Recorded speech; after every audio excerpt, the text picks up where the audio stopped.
আসসালামু আলাইকুম রহমতুল্লাহি ওবরকাতুহ। সম্মানিত দর্শক, ভোটের মাঠে চূড়ান্ত খেলা শুরু হয়ে গেছে। এতকাল যে সকল বিষয়াদি ছিল সেটি হলো জাস্ট একটা খেলা শুরু হওয়ার মতো টানটান উত্তেজনা। এখন খেলা শুরু হয়ে গেছে, ভোটের মাঠের খেলা। অবাক করার বিষয় হলো যে এখানে মূলত এক পক্ষ অ্যাকশন দেখাচ্ছে খেলতে গিয়ে, আর অন্য পক্ষ অ্যাকশন না দেখিয়ে, রিয়াকশন না দেখিয়ে তকদিরের উপর, কপালের উপর, ভাগ্যের উপর তারা নির্ভর করছে। তারা অপেক্ষা করছে যে সময় সবকিছুর মীমাংসা করবে। ২৫ তারিখে টার্গেট করে বিএনপির সমস্ত চিন্তা চেতনা এখন ২৫ তারিখ কেন্দ্রিক হয়ে গেছে। তারেক রহমান সাহেব দেশে আসবেন, তারপর ২৫, ২৬, ২৭ এই ৩ দিন মোটামুটি তিনি ব্যস্ত থাকবেন সংবর্ধনা গ্রহণ করার জন্যে। ২৮ তারিখ থেকে তিনি সিদ্ধান্ত নিতে পারবেন বা নিবেন। আর সেই ২৮ তারিখের মধ্যে তিনি সিদ্ধান্ত নেবেন। অনেকে চিন্তা করছেন যে যারা মনোনয়ন পেয়েছেন এটা বাদ হয়ে যেতে পারে। আবার অনেকে আশা করছেন যে তারেক রহমান সাহেব দেশে আসলে তার মনোনয়ন হতে পারে। এই যে একটা আশা নিরাশার যে দোলাচল, এখানে কেউ কোনো অ্যাকশন দেখাচ্ছে না। একেবারে ২৫ তারিখের জন্য রুদ্ধশ্বাসে তারা অপেক্ষা করছে। এই গেল একটা গ্রুপ। এখন পর্যন্ত তফসিল যে পর্যায়ে রয়েছে সেই তফসিলের হিসাব অনুযায়ী মূলত ধরুন ২৯ তারিখে, ডিসেম্বর মাসের ২৯ তারিখে এই প্রার্থীতা মানে তাকে নমিনেশন পেপার জমা দিতে হবে, প্রার্থীতা কনফার্ম করতে হবে। তাহলে আমি যে হিসাব বললাম যে তারেক রহমান সাহেব যেদিন আসবেন ওই দিন ২৫শে ডিসেম্বর, তারপরের দিন বন্ধ। তো সব মিলিয়ে মানে যে অবস্থা, সেই অবস্থায় ২৮ তারিখের আগে ওনার পক্ষে অফিসে বসে কোনো সিদ্ধান্ত নেওয়া সম্ভব হবে না। আর যদি আপনি অলৌকিক কিছু না ঘটেন তাহলে ২৮ তারিখে উনি সিদ্ধান্ত নিয়ে ২৯ তারিখে যে পদগুলোতে এখনো মনোনয়ন দেওয়া হয়নি আর যেগুলোতে অনেক আশা করছেন যে তারেক রহমান সাহেব এসে এগুলো সব উল্টে দিবেন, তারেক রহমান সাহেব তারপরে ভোটার হবেন, ইলেকশন করবেন। সেক্ষেত্রে তাদের এই যে এক্সপেকটেশন বা তাদের যে ইলিউশন, কল্পনা, এই কল্পনাকে যদি বাস্তবে রূপ লাভ নিতে হয় তাহলে ২৯ তারিখের যে তফসিল সেটি পেছাতে হবে। এখন বিএনপির পক্ষ থেকে এটি পেছানো সম্ভব হবে কি হবে না এটা নির্ভর করছে সরকারের উপরে আর সরকার সমর্থিত জামাতের উপর।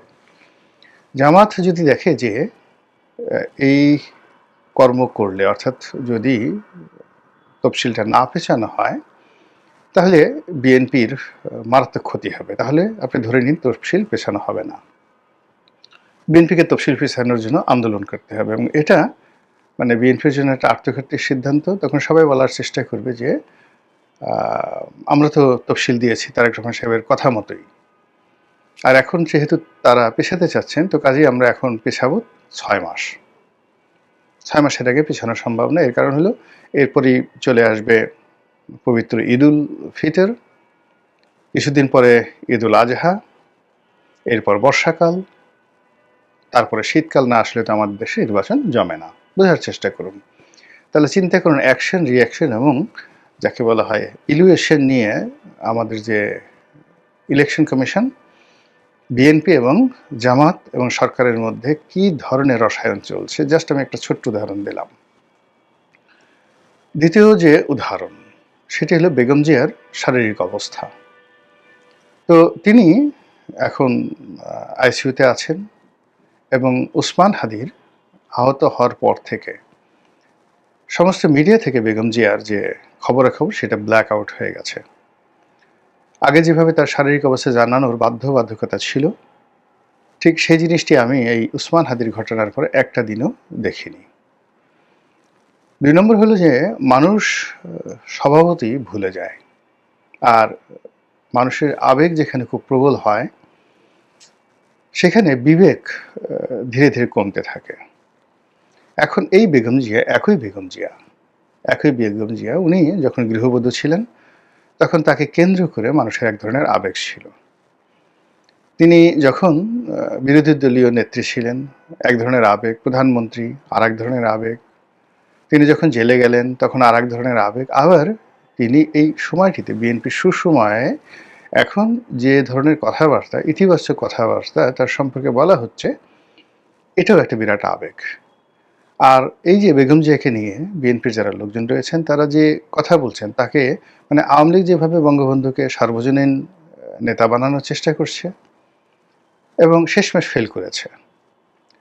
আর বিএনপিও এখন ক্ষমতায় না থেকেও বেগম জিয়াকে দেশের অবিসংবাদিত এবং সার্বজনীন নেত্রী হিসেবে যেভাবে প্রতিষ্ঠিত করতে চাচ্ছে, জামায়াতের জন্য সেটা খুবই কষ্টকর।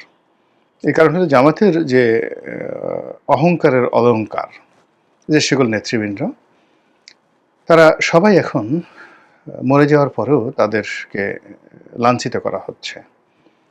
তো লাঞ্ছিত করা হচ্ছে সেই যেন তেন লাঞ্ছিত নয়, ডাকসু ভবনের সামনে তাদের ছবি এঁকে, বিশ্ববিদ্যালয়ে তাদের ছবি এঁকে যাচ্ছে তাই যে কাজগুলো করা হচ্ছে। আর তার বিপরীতে বিএনপির একটা যাকে বলা হয় শ্রদ্ধার জায়গা আছে, এটা সঙ্গত কারণে জামাতের জন্য সুখকর নয়। তো সেই দিক থেকে যেটা হলো যে এই যে বেগম জিয়ার যে অসুস্থতা এবং ওসমান হাদির ঘটনার পরে তাকে যে ব্ল্যাক আউট করে দেওয়া বা হয়ে যাওয়া, এটি কৌশল হতে পারে আর এটি প্রাকৃতিক হতে পারে, কিন্তু ঘটনা যাই হোক না কেন, মানুষ দীর্ঘদিন কোনো অসুস্থ মানুষকে নিয়ে মাতামাতি করে না।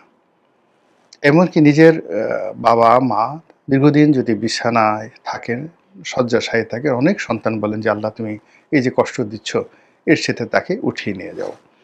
তো কাজেই আজকের দিন থেকে 25 তারিখ পর্যন্ত, কিংবা ধরুন একেবারে 29 তারিখ পর্যন্ত, কিংবা ধরুন একেবারে নির্বাচনের পূর্বক্ষণ পর্যন্ত বেগম জিয়ার শারীরিক অবস্থা, অসুস্থতা, তার বেঁচে থাকা না থাকা, এগুলোর উপরে বিএনপির তকদির নির্ভর করছে।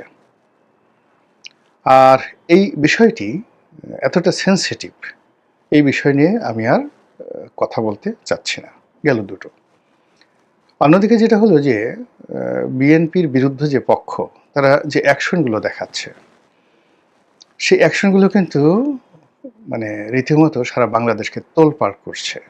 যেমন ধরুন ওসমান হাদির যে হত্যা প্রচেষ্টা, তো এর সঙ্গে বিএনপিকে জড়ানোর চেষ্টা, মির্জা আব্বাসকে জড়ানোর চেষ্টা, এটা আলটিমেটলি বিএনপির বিরুদ্ধে যতটুকু কাজ করেছে এতে কিন্তু বিএনপির শক্তিমত্তা স্তমিত করে দিয়েছে। তো এই যে ওসমান হাদিকে যারা এই গুলি চালিয়েছে, তারা আর যা হোক বিএনপির লোক নয়, এটা আপনি নিশ্চিত ধরে রাখেন। 2 নম্বর হলো যে তারা বিএনপির শত্রু। এখন কারা করেছে সেটা সবাই যেমন একবাকে বলার চেষ্টা করছে, ভারত থেকে হচ্ছে, আওয়ামী লীগ থেকে হচ্ছে, ভালো কথা, কিন্তু আওয়ামী লীগ তো বিএনপির বন্ধু নয়। তো কাজেই এখানে আওয়ামী লীগ বিএনপির বিরুদ্ধে অ্যাকশন দেখাচ্ছে। আর আওয়ামী লীগ সম্পর্কে বিএনপি শুধু চিন্তা করতে পারছে, রাগ হতে পারছে, ক্রোধ দেখাতে পারছে, পরিকল্পনা করতে পারছে, কোনো অ্যাকশন দেখাতে পারছে না। আর যে সকল অ্যাকশন দেখাতে পারছে সেটা তৃণমূলে আওয়ামী লীগের যারা নেতৃত্ব, তাদের আসলে ঘোড়ার ডিম, কিছুই হচ্ছে না, একটা পশমও তাদের স্পর্শ করা যাচ্ছে না। গ্রামে হয়তো রাগ হয়ে আপনি আওয়ামী লীগ কোনো নেতার গরু চুরি করছেন, গরু ধরে নিচ্ছেন, জবাই করছেন, কোনো আওয়ামী লীগের কর্মীর বাড়িঘরে হামলা চালাচ্ছেন, 2-4টে ধর্ষণের ঘটনা ঘটছে, লুটপাটের ঘটনা ঘটছে, এবং এগুলো মানে বিএনপির যে ভোট ব্যাংক, সেই ভোট ব্যাংকে আরও গজব তৈরি করছে। গেল এটা। যদি আওয়ামী লীগ না হয়ে এই ঘটনার সঙ্গে অন্য কেউ জড়িত থাকে, তৃতীয় পক্ষ, চতুর্থ পক্ষ, দেশি শক্তি, বিদেশি শক্তি, ওটা বিএনপির জন্য আরও মারাত্মক অ্যাকশন।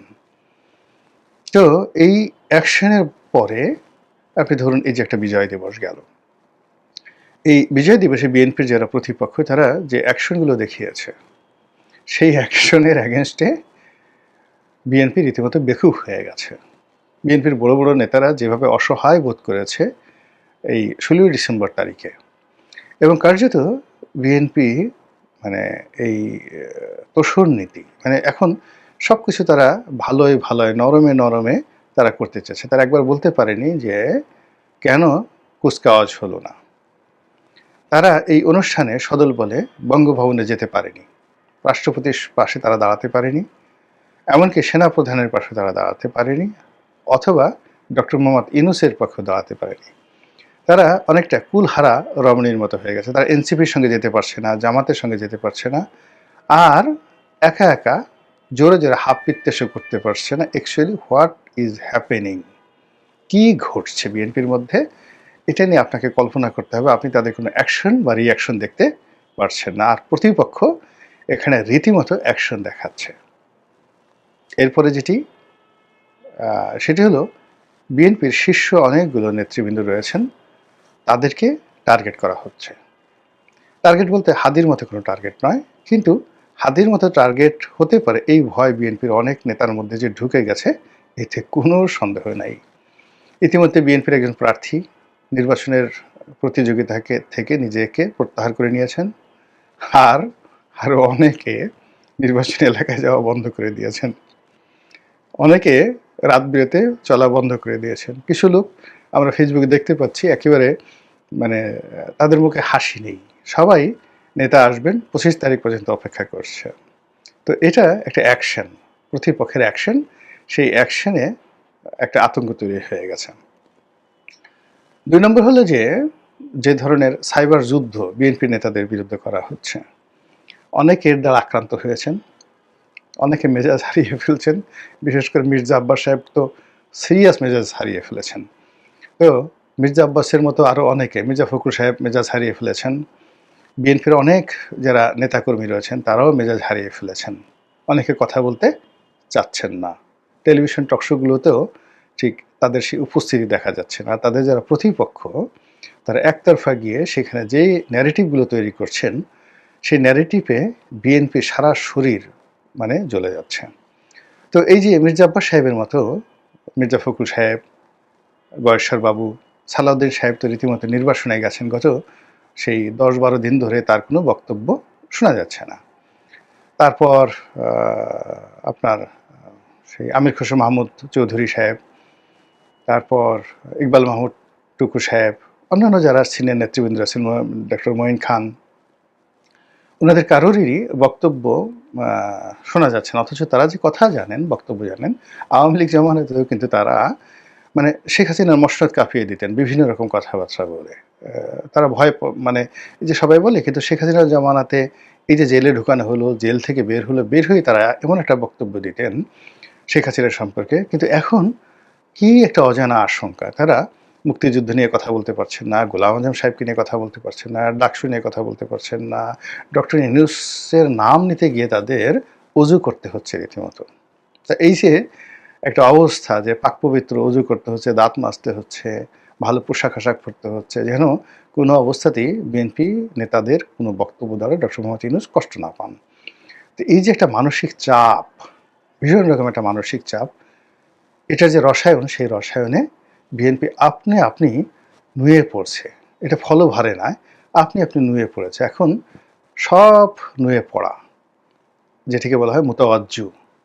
তো মুতাওয়াজ্জু হওয়া মানে একটা নির্দিষ্ট দিন, ক্ষণ, ব্যক্তি, সময়ের উপর নির্ভর করা, এটাকে বলা হয় মুতাওয়াজ্জু আরবিতে। এই মুতাওয়াজ্জুর তারিখটা হয়ে গেছে 25 তারিখ, 25শে ডিসেম্বর তারেক রহমান সাহেবের আগমন। কিন্তু এই 25 তারিখ তো অনেক দূর। এখন বিএনপির জন্য 25 মিনিট খুবই গুরুত্বপূর্ণ। এই 25 মিনিটের মধ্যে অনেক কিছু ঘটে যেতে পারে। তো সেই জায়গাটাতে বিএনপি কোনো অ্যাকশন নিতে পারছে না, রিয়াকশন দেখাতে পারছে না, আর প্রতিপক্ষ একটার পর একটা অ্যাকশন দেখিয়ে যাচ্ছে। ফলে কি হলো, এত বড় একটি রাজনৈতিক দল, ব্রুট মেজরিটি 35%, আর 280টি সিটে, সংসদীয় আসনে নিশ্চিত বিজয়ের হাতছানি, সরকার গঠনের শতভাগ নিশ্চয়তা। আর ঠিক সেই জায়গাতে যখন এইরকম একটা সম্ভাবনার উল্টো দিকে যখন এই আতঙ্কগুলো কাজ করে, তখন কেমন লাগে বলেন তো? যেকোনো মানুষেরই তো খারাপ লাগে। আমরা কি করতে পারি? দোয়া করতে পারি, তসবিহ তাহলিল করতে পারি। যেহেতু বিএনপি অ্যাকশন দেখাচ্ছে না, আমরা কি করে অ্যাকশন দেখাবো? মহান আল্লাহ আমাদের সবাইকে হেদায়েত দান করুন এবং আ হিকমত দান করুন। আসসালামু আলাইকুম ওয়া রাহমাতুল্লাহি ওয়া বারাকাতুহু।